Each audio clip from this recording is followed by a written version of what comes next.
This is the Celtic cross spread with the Osho Zen. In the class I mentioned that you would be able to read other decks, just like you read the Rider-Waite deck. The Osho Zen deck to me is a wonderful deck to use as an alternative. It can get you the same information and can even add some additional spiritual insight. A client came to me, his name is George. And George's question is, when will I meet the woman of my dreams? Well, that's a pretty big question, and it's so important to all of us to find that one special person. The backstory on George is that he went through a very, very bad divorce about 2 years ago, and he's been very down in the dumps about it. He couldn't understand why the divorce happened. He couldn't understand why his ex-partner didn't want to be with him. And so he's been struggling with this for quite some time. So in doing the reading, I look at card number 1, which is called Breakthrough. And to me that says that George is coming out of his depressive state. He's coming out of the doldrums. He's starting to see the world like it's new again. And he's done a lot of inner work indicated by the Master card over Breakthrough. So this is the Master card. What this is telling me is that George has looked inward and has tried to do everything that he can do to find out the things within himself, you know, what might have caused his end of the problems within the marriage, looking for higher guidance, and perhaps even taking up some kind of a spiritual hobby such as yoga or something like that, something to change his life and get him on another path. Now the basis of the situation, which is isolation, shows that George has been very, very unhappy in his bachelor state. He never wanted to be there in the first place, and it's been a very, very rough time. But again, he might have needed this time alone to get his land legs again, to really, again, look inward. And the feelings I'm getting here is that even through the isolation, he found enlightenment, and he found much about himself that could be changed, and he may very well be on the path to making those changes. Now the card in the recent past position is the card of change, and that does correspond to the 10 or the Wheel of Fortune in the Rider-Waite deck. Just recently the energies have shifted because George has gone inward and he's changing himself. Something has just happened recently that is changing the energy around him and starting to manifest and bring in that fresh new energy that might possibly bring in someone who is really good for him, and they're very compatible. Now, covering on the radar screen, sometimes when we get into the place where, you know, we think we're ready for something, we want it like yesterday, and we obsess on it. And so it could be here that George is obsessing about finding that perfect woman, and so he's going to have to use some of the tools he's learned within the last few years to put this exhausted mind to rest and to stop focusing and dwelling on it too much, because that's only going to get in his way and cause him greater harm in the long run. So what I would say to George is let go of the things that did happen and focus on what is new and what can happen. Now in the immediate future, we have ripeness, and ripeness to me can be a timing card in a way. It shows me that George is ready for that new relationship and that the universe agrees with him. It's like the fruit has fallen from the tree, and really what he has in his heart and wanting to manifest for himself is going to come about, and that he needs to be patient and just, you know, do what he can to get out and be social and have fun, but let the universal forces step in and bring about his wish. Now, in the 7th position, and we know this is the feeling, about the querent, the feelings that they're having about the situation. I find that the past life card coming up here is very interesting. It could mean that on a deep subconscious level, George is thinking, there is a woman, I feel her energy, she feels very familiar to me. This could definitely mean a past life relationship is coming back into his life.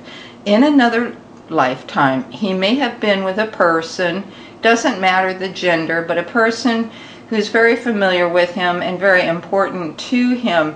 It almost tells me that when he meets this person, he's going to have an almost instant recognition. Now, others, see George as really not doing much of anything. He's just living in the moment. They really don't know the work that he's put in on this, but they are helping him by trying to create things for George to do, his friends, his family.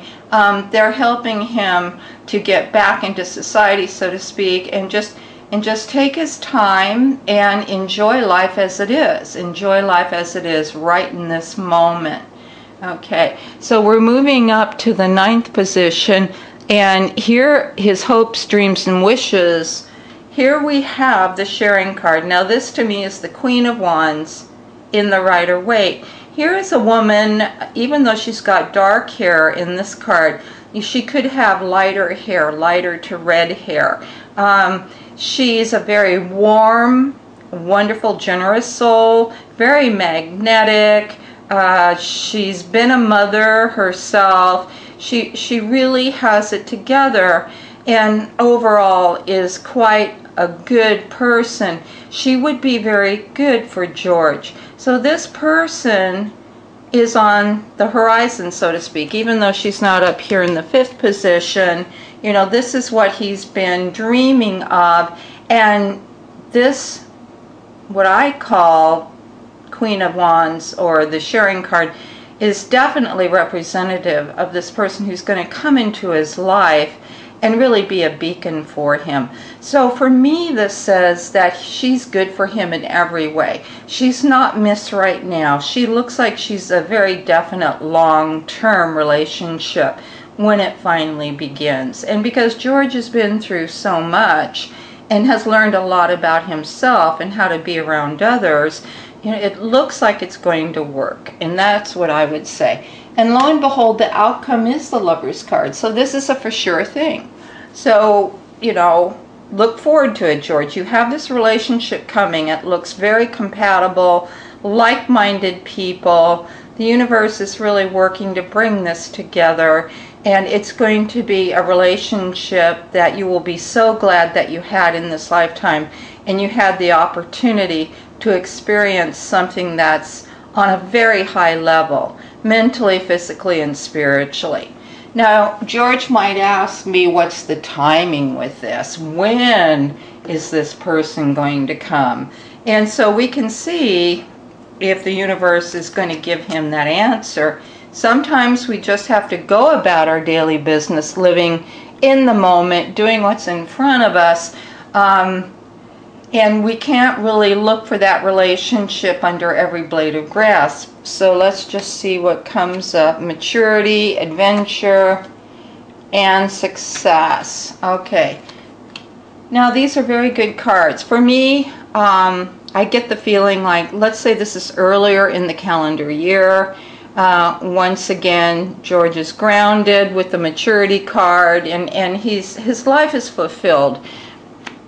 He also he's doing things. He's getting out, he's doing new things, and allowing himself to really, really enjoy his life, whether he's with a significant other or not, and to let go of this feeling of isolation.